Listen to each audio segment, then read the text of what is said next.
Hello friends, welcome back to growing together with Shirish channel. And आज हम start करेंगे अपना बॉडी फ्लूइड सर्कुलेशन का पार्ट नंबर 2। ये एक नीट रिवीजन सीरीज है जो कि उन स्टूडेंट को टारगेट कर रही है जो नीट 2025 के लिए प्रिपेयर कर रहे हैं।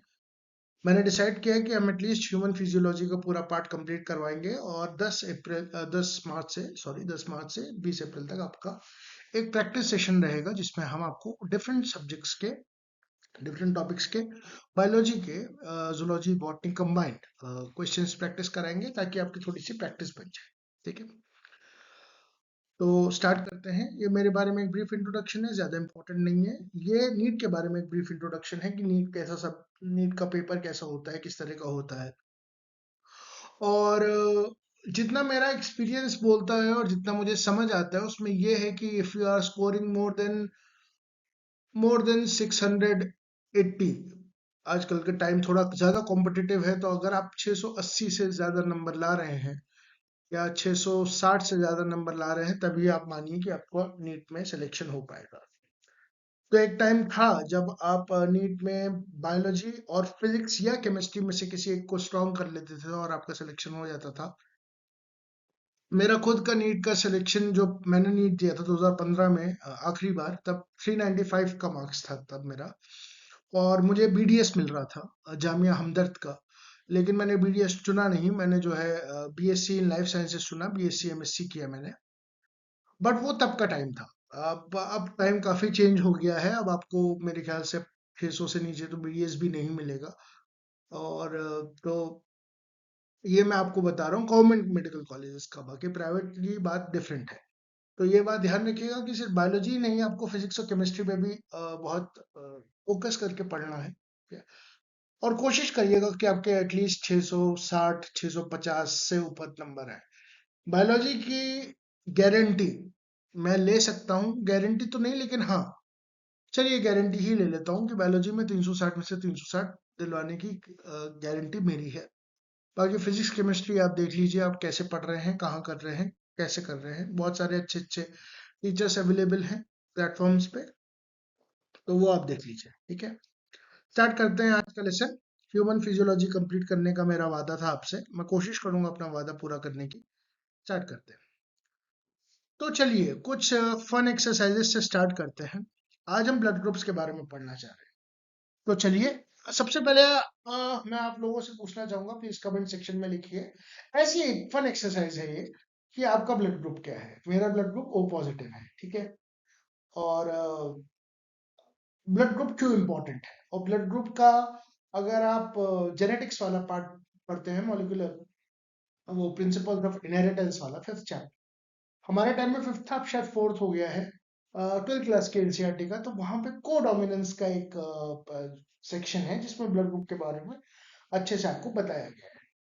तो अपना अपना ब्लड ग्रुप अगर आप चाहें तो इंटरेक्ट करना चाहें तो लिख सकते हैं कि आपका ब्लड ग्रुप क्या है। तो various type of blood group have been done. ठीक है, बहुत सारे ब्लड ग्रुप्स प्रेजेंट हैं जिसमें कि दो तरह के सबसे ज्यादा कॉमन होते हैं। इनफैक्ट बहुत तरह के हैं, अगर आप देखने जाएंगे तो शायद 15-16 टाइप के ब्लड ग्रुप्स होते हैं, शायद, I am not sure about it, sorry for that. और दो जो मोस्ट पॉपुलर ब्लड ग्रुप्स हैं वो है एबीओ ब्लड ग्रुप और आरएच ब्लड ग्रुप। एबीओ तो वही है, A plus, A positive, B positive, O positive, A negative, A B positive. ठीक है। आरएच और एक और ब्लड ग्रुप होता है जो आरएच एंटीजन, जो रीसिस मंकी का एंटीजन होता है, वो हमारे बॉडी में भी प्रेजेंट होता है। तो 80% लोगों के अंदर तो ये आरएच एंटीजन होता है और बाकी 20% के अंदर नहीं होता है। इससे जुड़ी एक छोटी सी डिसीज भी होती है जो मैं आपको बाद में एक्सप्लेन करूंगा। जिन लोगों ने पहले पढ़ रखा है उनको पता होगा मैं किसके बारे में बात कर रहा हूँ, जिन्होंने नहीं पढ़ रखा है उन्हें पता चल जाएगा। ठीक है, तो एबीओ ग्रुपिंग की बात करते हैं। अब मैं आपको थोड़ा सा इसमें जेनेटिक्स का भी पार्ट बताऊंगा। मैं पूरा जेनेटिक्स नहीं समझाऊंगा क्योंकि फिर वीडियो बहुत लंबा हो जाएगा और वो मेरे ख्याल से अटेंशन ब्रेक करेगा। तो जब आई ए या आई ओ की कंडीशन होती है तब वो ए ब्लड ग्रुप होता है। इसकी जेनेटिक्स का मैं एक अलग से लेक्चर लूंगा और मेरे ख्याल से 5 मिनट 10 मिनट लगेगा पूरा जेनेटिक्स समझने में इसका, different on a different note. इसी तरह से आईबी या आईबीआईओ बी ब्लड ग्रुप होता है, और आईओआईओ ओ ब्लड ग्रुप होता है, और आईए ए बी ब्लड ग्रुप होता है। ठीक है, ये एक छोटी सी टेबल भी दे रखी है जिसमें ये बता रखा है कि एंटीजेंस आरबीसी पे कौन से हैं, एंटीबॉडीज इन द प्लाज्मा कौन से हैं, डोनर क्या है, एक्सेप्टर क्या है। ठीक है, तो ये जरा सा देख लीजिए आप, आपके लिए थोड़ा सा ये टेबल बहुत इंपॉर्टेंट है, क्योंकि इस टेबल से बहुत सारे क्वेश्चंस बन सकते हैं डायरेक्टली और इनडायरेक्टली। ठीक है, तो और इनफैक्ट मैंने लास्ट में जो प्रैक्टिस सेशन डाला है उसमें से इस टेबल से भी क्वेश्चन है। ठीक है, ओके, आगे बढ़ते हैं। तो पहले हम एंटीजन और एंटीबॉडी के बारे में पढ़ते हैं। ठीक है, और इसके बारे में पढ़ने के लिए तो मतलब बहुत डिटेल में भी पढ़ा जा सकता है, लेकिन मैं आपको एक छोटा सा एक ब्रीफ इंट्रोडक्टरी व्यू दे दूंगा कि एंटीजन क्या है। एंटीजन ऐसा कोई भी पार्टिकल है, आप फॉरेन पार्टिकल भी हो सकता है, ज्यादा फॉरेन ही होता है, जो कि आपके इम्यून सिस्टम को एक्टिवेट करता है। ये वायरस पार्टिकल भी हो सकता है, वायरस पार्टिकल का एक प्रोटीन मॉलिक्यूल भी हो सकता है। ये छोटा पार्टिकल होता है, ये बहुत बड़ा पार्टिकल नहीं होता है, ये बहुत छोटा पार्टिकल होता है, बहुत छोटे से साइज का होता है। पर ये जो है आपके इम्यून सिस्टम को एक्टिवेट करता है। अभी आप इतना जानिए, ये डेफिनेशन सही नहीं है, लेट मी बी क्लियर, ये डेफिनेशन पूरी तरह से सही नहीं है, इसमें काफी कमियां हैं, काफी खामियां हैं, बट मैंने जो समझाने के लिए, क्योंकि अभी आप लोग +2 लेवल पे हैं, 12th लेवल पे हैं। ठीक है, तो ऐसा कोई भी फॉरेन पार्टिकल जो आपके इम्यून सिस्टम को एक्टिवेट करे वो एंटीजन है। बाकी इसकी रियल डेफिनेशन मैं आराम से पढ़ाऊंगा आपको, जब वो वाला चैप्टर आएगा ह्यूमन हेल्थ एंड डिसीज वाला, तब मैं आपको आराम से बहुत डिटेल में पढ़ाऊंगा। ठीक है, अभी आप इतना ही समझिए, लेट्स प्रोसीड। तो अब तीन तरह के एंटीजन आप समझिए, दो तरह के एंटीजन आप समझिए। पहला तो ए एंटीजन, आरबीसी पे प्रेजेंट हो सकता है। बी एंटीजन आरबीसी में प्रेजेंट हो सकता है, और कोई एंटीजन आरबीसी प्रेजेंट नहीं हो सकता। ये बेसिकली ओ नहीं है, ये जीरो है, जीरो एंटीजन, राइट।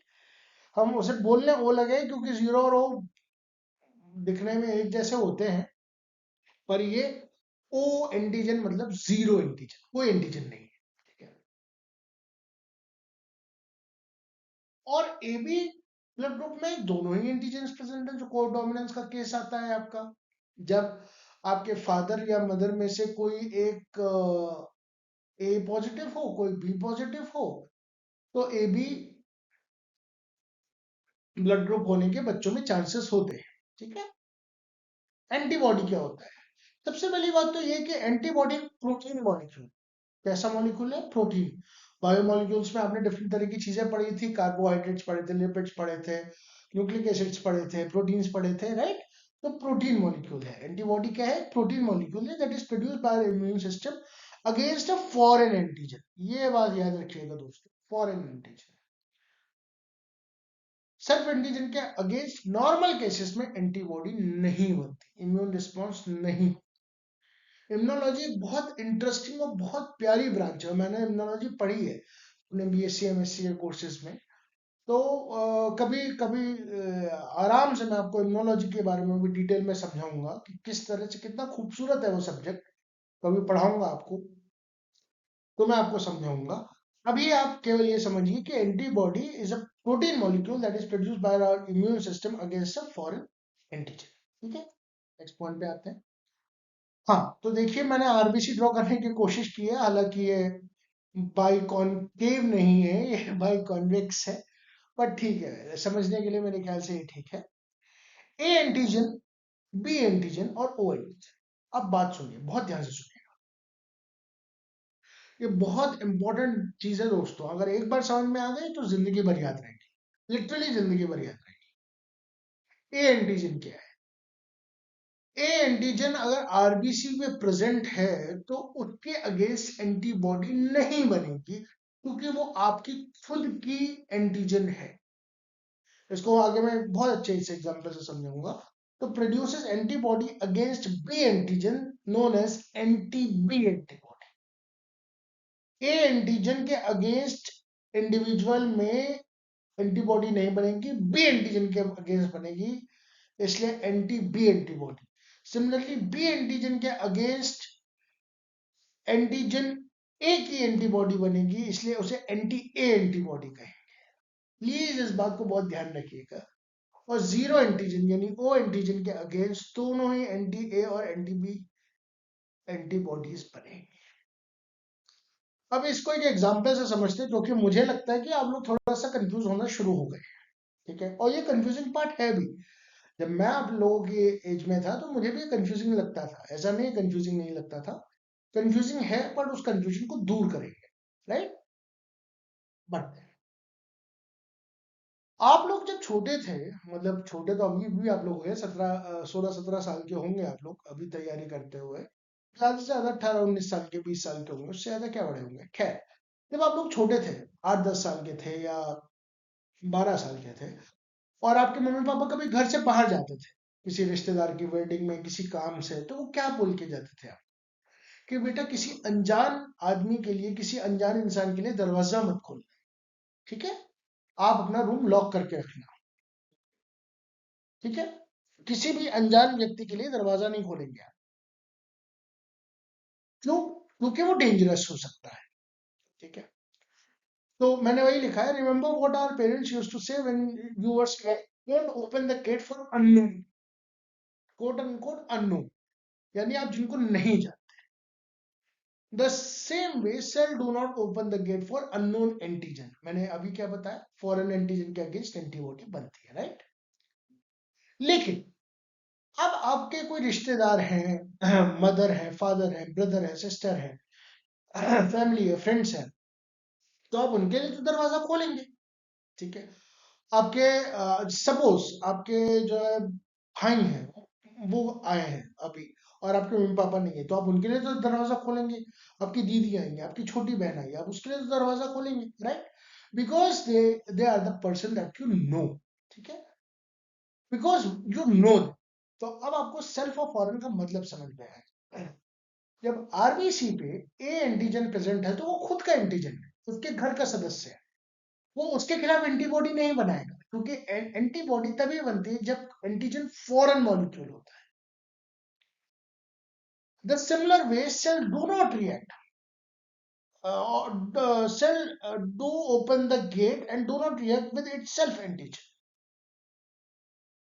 लेकिन ये कॉन्सेप्ट कहीं ना कहीं चैलेंज होता है ऑटो इम्यून डिसीज पे। ठीक है, वो मैं आपको अगेन इम्यूनोलॉजी का चैप्टर भी ह्यूमन डिसीज का है, कभी आराम से पढ़ाऊंगा इत्मीनान से।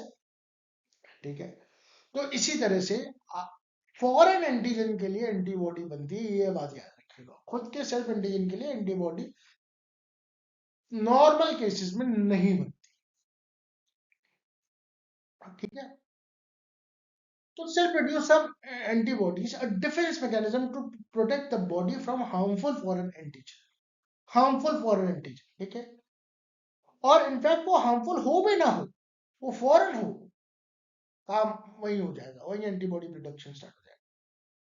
Will the cell that has A antigen on its surface produced antibody against itself? नहीं, इसीलिए ए एंटीजन के अगेंस्ट ए एंटीबॉडी नहीं बनती, ए एंटीजन के अगेंस्ट बी एंटीबॉडी बनती है। ठीक है, no, because it is cell's own antigen, the cell knows it like a family friend, so it will not produce any antibody against A antigen. Will the cell that has an A antigen on its surface produce antibody against B antigen? Yes, because for the cell it is a foreign unknown object and it will produce antibodies against it. पिछली दो slides को बहुत बहुत ध्यान से पढ़िएगा, क्योंकि अगर आपका ये कंसेप्ट क्लियर होता है, इसीलिए मैं इस पे वक्त दे रहा हूँ, क्योंकि अगर आपका ये कंसेप्ट क्लियर होता है तो यकीन मानिए आपके आपके सवाल गलत नहीं, इतना मैं गारंटी इतना मैं गारंटी देता हूं। ठीक है, तो ए एंटीजन के अगेंस्ट कौन सी एंटीबॉडी प्रोड्यूस होगी, बताइए फटाफट से। बी एंटीबॉडी प्रोड्यूस होगी। क्यों? क्योंकि ए एंटीजन आरबीसी की सरफेस पे है, ए एंटीजन के अगेंस्ट ए एंटीबॉडी प्रोड्यूस नहीं होगी, बी एंटीजन के अगेंस्ट एंटीबॉडी बी प्रोड्यूस होगी। एंटीबॉडी कहाँ प्रोड्यूस होती है? प्लाज्मा में। और एंटीजन कहाँ प्रेजेंट होता है? आरबीसी में। ये बात भी ध्यान रखिएगा, छोटी छोटी बातें हैं। एग्जामिनर अगर अच्छा एग्जामिनर होगा, अगर थोड़ा सा स्मार्ट एग्जामिनर होगा ना, तो वो ऐसे क्वेश्चंस बना देगा कि पेपर सॉल्व करना मुश्किल होगा। ठीक है, चलिए आगे बढ़ते हैं। ये बात समझ में आई? ठीक है, तो it's very important to have the right donor in case of blood transfusion, otherwise very severe consequences can have. ठीक है, बहुत सीवियर कॉन्सिक्वेंसेस हो सकते हैं। तो ओ ब्लड ग्रुप जो है वो यूनिवर्सल डोनर है, और A B blood group universal acceptor है। ठीक है, ये आपको जब मैं स्नैपशॉट्स दूंगा एनसीईआरटी के, वहां पे भी क्लियर हो जाएगा। तो सपोज मैंने क्वेश्चन डाला है कि I have a blood group of O positive and my friend has a blood group of B positive, which of us can donate blood to a positive person, b positive person and ab positive person? ठीक है, ये question है जो मैंने डाला है आपके understanding, आपका कंसेप्ट चेक करने के लिए। ठीक है, प्लीज इस क्वेश्चन को अटेम्प्ट करिए। अटेम्प्ट करना जरूरी है, आपका आंसर गलत हो जाए कोई प्रॉब्लम नहीं है, गलती करके ही इंसान सीखता है, पर अटेम्प्ट जरूर करिए please. It's a request, it's a advice, it's a suggestion, कुछ भी मानिए, पर प्लीज इस क्वेश्चन को अटेम्प्ट करिए और कमेंट बॉक्स में अपने आंसर जरूर लिखिए। ठीक है, एक मैंने छोटा सा क्वेश्चन बनाया है। ठीक है, इस क्वेश्चन को सॉल्व करिए, और बाकी इस क्वेश्चन का सॉल्यूशन मैं आपको अगले वाले वीडियो में दूंगा। ठीक है,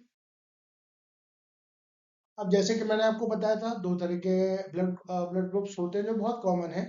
आर एच एंटीजन, जिसके अगेंस्ट, देखिए अगेन, आर एच एंटीजन जब प्रेजेंट है तो क्या होगा? उसके अगेंस्ट एंटीबॉडी बनेगी? नहीं बनेगी, क्योंकि वो तो सेल्फ है ना, वो तो सेल्फ है ना, वो तो घर का मेंबर है ना, तो फैमिली मेंबर है, तो उसके अगेंस्ट प्रोटेक्शन किस बात की?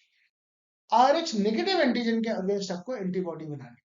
ठीक है, R H antigen rhesus monkey से आया है, 80% पीपल में होता है आर एच एंटीजन, 20% में नहीं होता है। ठीक है, R H negative people donate when blood to R H positive people, R H negative people, क्योंकि उनके अगेंस्ट आर एच एंटीबॉडी बनी हुई है।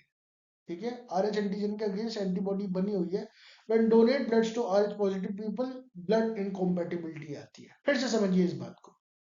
देखिए, आर एच एंटीजन प्रेजेंट है, सेल का खुद का एंटीजन है, फॉरेन नहीं है, उसके अगेंस्ट एंटीबॉडी नहीं बनेगी। ठीक है, आर एच नेगेटिव एंटीजन है, एंटीजन प्रेजेंट नहीं है, उसके अगेंस्ट एंटीबॉडी बनेगी। कौन सी बनेगी? आर एच एंटीबॉडीज बनेगी। तो जब आर एच नेगेटिव इंसान आर एच पॉजिटिव इंसान को खून देगा, तो क्या ब्लड इनकॉम्पेटिबिलिटी आएगी? हाँ। क्यों आएगी? क्योंकि आर एच नेगेटिव इंसान के अंदर आर एच पॉजिटिव एंटीजन है,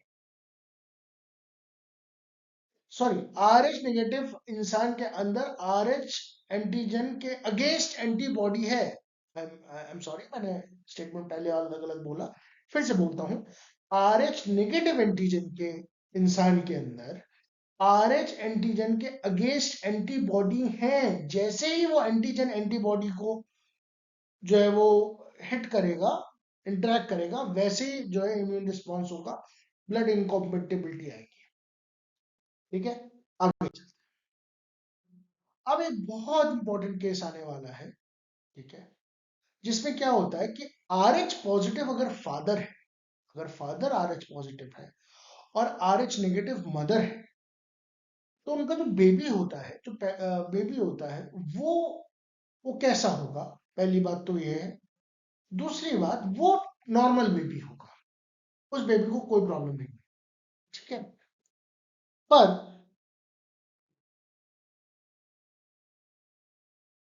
अगर यही सेम कपल, यानी आर एच पॉजिटिव फादर और आर एच नेगेटिव मदर जो है, सेम कपल एक सेकंड बेबी करते हैं, ठीक है, तो जो एंटीबॉडी प्रेजेंट है आर एच नेगेटिव मदर के अंदर, वो बेबी को एक हाई रिस्क पे डाल देती हैं। क्यों? अभी मैंने समझाया, एक सेकेंड, कि आर एच नेगेटिव मदर के अंदर या आर एच नेगेटिव पर्सन के अंदर आर एच एंटीजन के अगेंस्ट एंटीबॉडी होगी। ठीक है, सेकेंड डिलीवरी के टाइम पे, फर्स्ट डिलीवरी के टाइम पे तो प्लेसेंटा से काफी मतलब सेपरेटेड रहता है बेबी भी और मदर भी, लेकिन सेकेंड डिलीवरी के टाइम पे, सेकेंड बेबी के टाइम पे थोड़ा सा ट्रांसफ्यूजन हो जाता है। उसकी वजह से एंटीबॉडी जो RH नेगेटिव मदर के अंदर है वो बेबी के अंदर चली जाती है। इसी को एरिथ्रोब्लास्टोसिस फीटियालिस कहते हैं। इसी को एरिथ्रोब्लास्टोसिस फीटियालिस कहते हैं। RH negative mother, RH positive father. ठीक है, नहीं समझ में आया, मैं फिर से समझा। RH एंटीजन है। RH एंटीजन का क्या मतलब है? RH एंटीजन का मतलब ये है कि RH एंटीजन के against, RH antigen positive individuals के अंदर कोई एंटीबॉडी नहीं बनेगी। RH नेगेटिव जिनके अंदर है उनके अगेंस्ट उनके अंदर RH एंटीजन के अगेंस्ट एंटीबॉडी बनेगी। अब केस क्या है? केस ये है कि RH पॉजिटिव फादर है और RH नेगेटिव मदर है। फादर की साइड से तो कुछ RH एंटीजन आएगा, ठीक है। मदर की साइड से RH नेगेटिव एंटीजन आएगा। RH नेगेटिव एंटीजन पहले बेबी के केस में कोई भी प्रॉब्लम नहीं क्रिएट करेगा। Please remember it. कोई प्रॉब्लम, ये डिफिकल्ट कॉन्सेप्ट है। अगेन मैं इसको फिर से रिपीट करूंगा एक स्पेशल क्लास लेकर, जब मैं आपको एक रिवीजन सीरीज चलाऊंगा 10 मार्च से 20 अप्रैल की, जब मैं क्वेश्चन सीरीज कराऊंगा तब मैं इस कंसेप्ट को फिर से रिपीट करूंगा, because it is very important concept. ये एक बार में समझ में आने वाली चीज है भी नहीं, तो अगर नहीं समझ में आ रहा है टेक इट इजी। खैर, मैं जो बोल रहा था वो ये बोल रहा था कि पहले बेबी के केस में चूंकि प्लेसेंटा से मदर और बेबी का ब्लड जो है वो सेपरेटेड है, ठीक है, तो प्रॉब्लम नहीं आएगी। पर इवेंचुअली सेकेंड बेबी के केस में क्या होगा कि RH नेगेटिव मदर से एंटीबॉडीज जो RH एंटीजन के अगेंस्ट है बेबी में ट्रांसफर हो सकती है और उस बेबी को प्रॉब्लम हो सकती है। क्या हो सकती है? एरिथ्रोब्लास्टोसिस फीटियालिस हो सकती है, जो फेटल है, अनफॉर्चुनेट है, बहुत दुखद है, पर फेटल हो सकता है। या फिर सीवियर एनीमिया और जॉन्डिस टू द बेबी भी हो सकता है, ठीक है। वो बेबी के लिए अच्छा नहीं है। उस केस में क्या करते हैं हम? एंटी आरएच एंटीबॉडीज मदर को ट्रांसफर कर देते हैं, उसका इंजेक्शन लगा देते हैं मदर को after the delivery of the first child, ठीक है। ये इसका एक वो है सॉल्यूशन है इस प्रॉब्लम का, ठीक है। तो हमने आज ब्लड ग्रुप्स के बारे में पढ़ा, A B O सिस्टम के बारे में पढ़ा, RH सिस्टम के बारे में पढ़ा, एंटीजन एंटीबॉडी के बारे में पढ़ा, कौन सा रिएक्शन कब होगा ये पढ़ा, यूनिवर्सल डोनर कौन होते हैं, यूनिवर्सल एक्सेप्टर क्या होते हैं, और हमने जेनेटिकली भी थोड़ा सा समझने की कोशिश करी कि जो ए पॉजिटिव लोग हैं उनका जीनोटाइप कैसा है, बी पॉजिटिव लोगों का जीनोटाइप कैसा है, ओ पॉजिटिव लोगों का जीनोटाइप कैसा है, और ए बी पॉजिटिव लोगों का जीनोटाइप कैसा है। इसकी जेनेटिक्स बहुत सिंपल है, वो दिखती कॉम्प्लेक्स है पर है सिंपल। मैं एक बार बोर्ड पे समझाऊंगा, आपको समझ आ जाएगा, ठीक है। इसलिए please stay tuned till the end of your exam, ठीक है। मैं पूरी तरह कोशिश करूंगा कि आपका पेपर बहुत अच्छा हो। अब आते हैं कोagulation ऑफ ब्लड पे, ठीक है। बहुत इंपॉर्टेंट चीज है। अक्सर आपको बचपन में चोट लग गई होगी, कभी आप गिर गए होंगे, अभी भी ऐसा नहीं है, अभी भी आपको जब चोट लगती है, जब आप कहीं गिर जाते हैं तो आपके शरीर से खून निकलता है, ठीक है। आपकी उंगली में हल्की सी कुछ चुभ गया, कुछ कट गया, ठीक है, कहीं चोट लग गई, कहीं खरोच आ गई तो खून निकलेगा, पर थोड़ी देर के लिए निकलेगा, ठीक है। उसके बाद कुछ देर बाद ब्लड स्टॉप हो जाएगा, फ्लो स्टॉप हो जाएगा। क्यों होगा? वो इसलिए होगा कि ब्लड का लॉस ना हो। अब वो होगा कैसे? वो कोagulation के थ्रू होगा। तो समझिए, ब्लड फ्लो स्टॉप हो जाएगा, वो होगा क्यों? क्योंकि ब्लड का लॉस ना हो।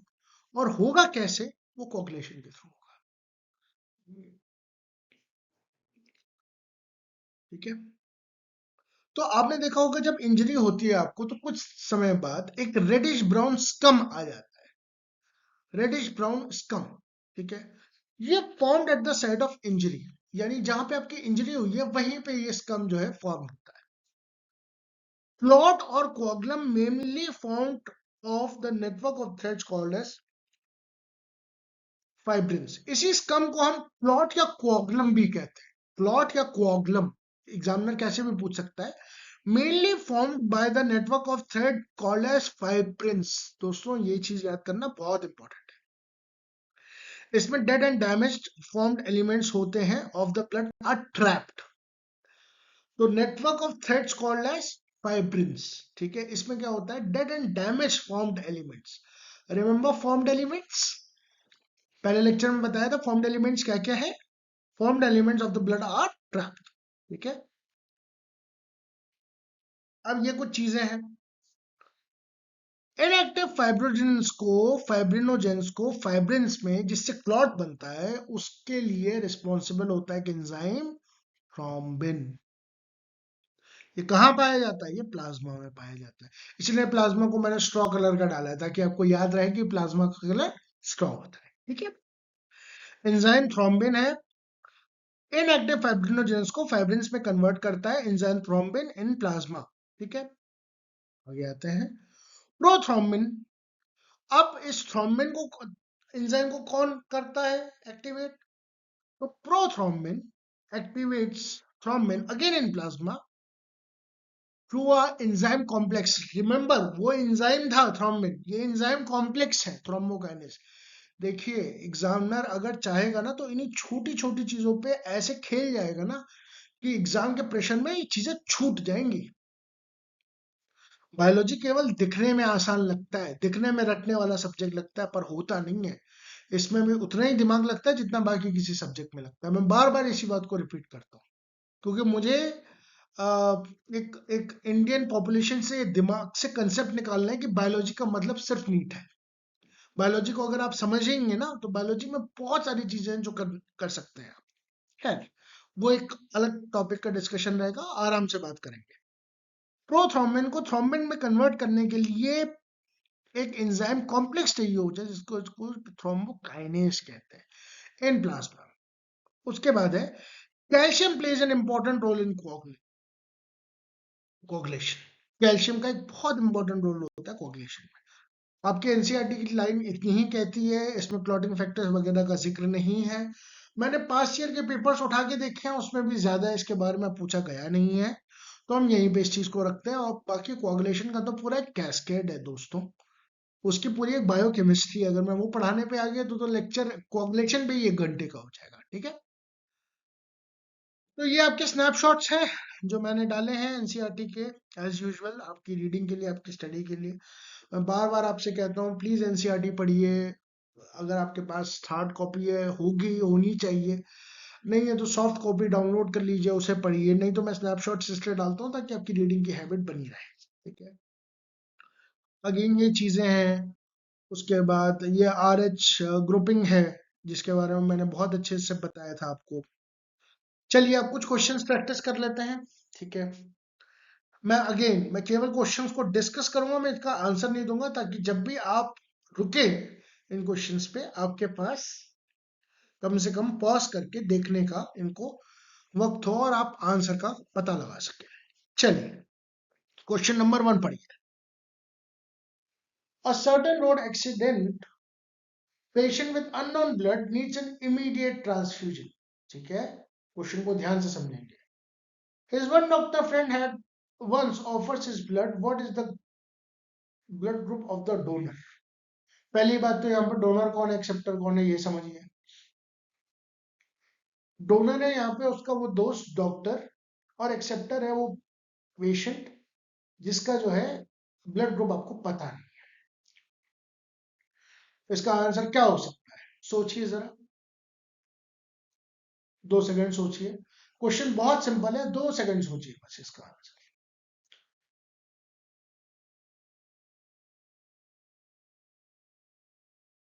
अगर आपका आंसर 3 ब्लड ग्रुप ओ है तो आपका आंसर बिल्कुल सही है. रीजन बीइंग कि ओ जो ब्लड ग्रुप होता है वो यूनिवर्सल डोनर होता है और वो दिया जा सकता है. ठीक है, तो इसका आंसर ब्लड ग्रुप ओ होना चाहिए 3. नेक्स्ट सवाल पे आते हैं. अप्रोक्सीमेटली, ये आया पिछले सवाल से, पिछले चैप्टर से question. Approximately 70% of the carbon dioxide absorbed by the blood will be transported to lung as, tell me, 70% carbon dioxide जो ब्लड एब्जॉर्ब करता है वो ट्रांसपोर्ट कैसे होती है?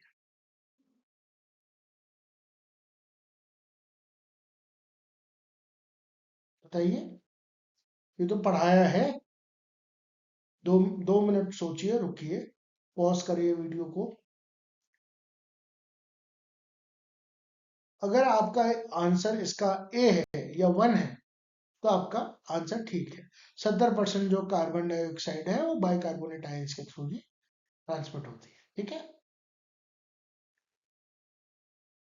Person with blood group A is considered as universal recipient because, बताइए। मैंने कहा था ना उस टेबल से डायरेक्ट सवाल आया है। जो मैं बातें बोलता हूँ उनसे डायरेक्ट क्वेश्चंस आते हैं दोस्तों, इसलिए इस बात को बहुत सीरियसली लीजिए। बताइए इसका आंसर क्या है। मैंने ये भी बताया था कि एंटीजन्स कहाँ प्रेजेंट होते हैं, एंटीबॉडीज कहाँ बनती हैं, राइट। सोचिए इसका आंसर बताइए। 2 मिनट सोचिए, आराम से करिए, कोई जल्दीबाजी नहीं है, वी हैव टाइम।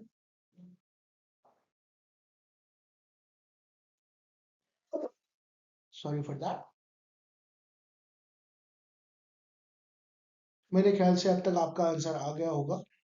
देखिए, ए बी है यानी कि उसके पास ए एंटीजन और बी एंटीजन दोनों प्रेजेंट है। Both A and B antigen on the RBC but no antibodies in the plasma, ठीक है। आगे बढ़ते हैं।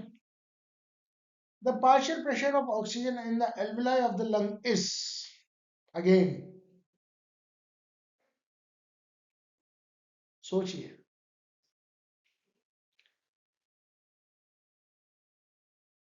सोचिए इसका आंसर क्या है।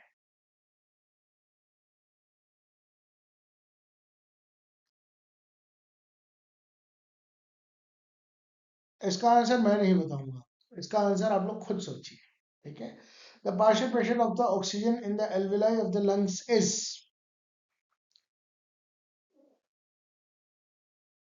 equal to that of blood, more than that of blood, less than that of blood, less than that of carbon dioxide.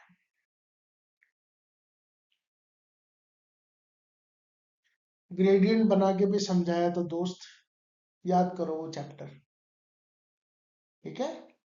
इसका आंसर मैं नहीं बताऊंगा, आप लोग बताइएगा। सब कुछ मैं ही बताऊंगा तो आप लोगों के बताने के लिए रहेगा ही क्या, ठीक है। Okay, name the blood cell whose reduction in number can cause clotting disorder leading to excessive loss of blood from the body fluid body। यार ये तो पिछले ही क्लास में पढ़ाया था, इसका तो आंसर बता दो। क्लॉटिंग डिसऑर्डर के बारे में अभी इतनी जोर जोर से चिल्ला चिल्ला के बोल रहा था, इसका तो आंसर पता होना चाहिए। इसका तो आंसर बहुत सही है, बहुत सिंपल है।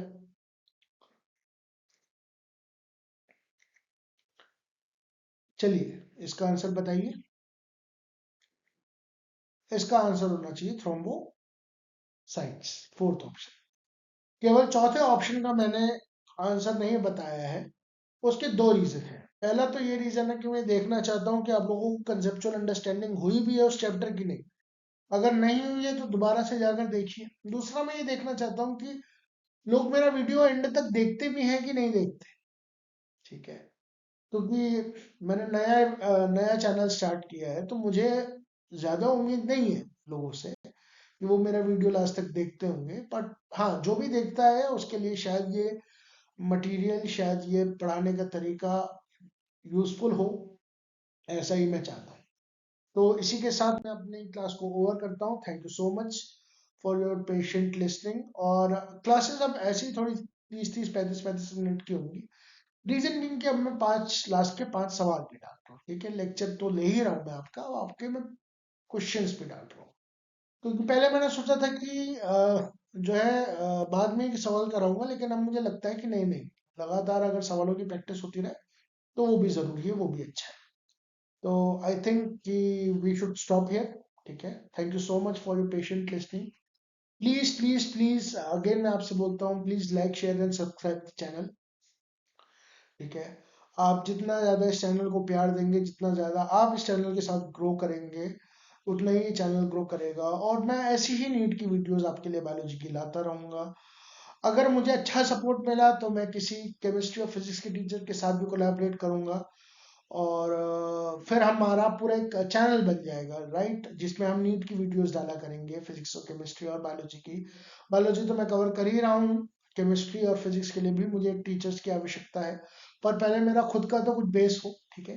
तो उसके लिए मैं चाहता हूँ कि आप लोग प्लीज़ प्लीज़ प्लीज़ बहुत प्यार दीजिए इस चैनल को, बहुत सपोर्ट करिए। Please like share and subscribe करिए इस चैनल को, अपने दोस्तों के साथ शेयर करिए, उन स्टूडेंट्स के साथ शेयर करिए जो नीट के एस्पिरेंट्स हैं। और थैंक यू सो मच, मैं इतना ही कहूँगा। जितने भी लोगों ने अभी तक मुझे प्यार दिया है, जिन्होंने भी मेरा चैनल सब्सक्राइब किया है, thank you so much. And जिन्होंने नहीं किया है, प्लीज़ आप एक बार इस चैनल पे विजिट करिए, देखिए कि मैं किस तरह से पढ़ाता हूँ। अगर आपको पढ़ाने का तरीका अच्छा लगे तो प्लीज़ शेयर करिए, सब्सक्राइब करिए, लाइक करिए, हाँ, कमेंट भी करिए, ठीक है। Okay, thank you so much, thank you so much, bye, see you in the next class.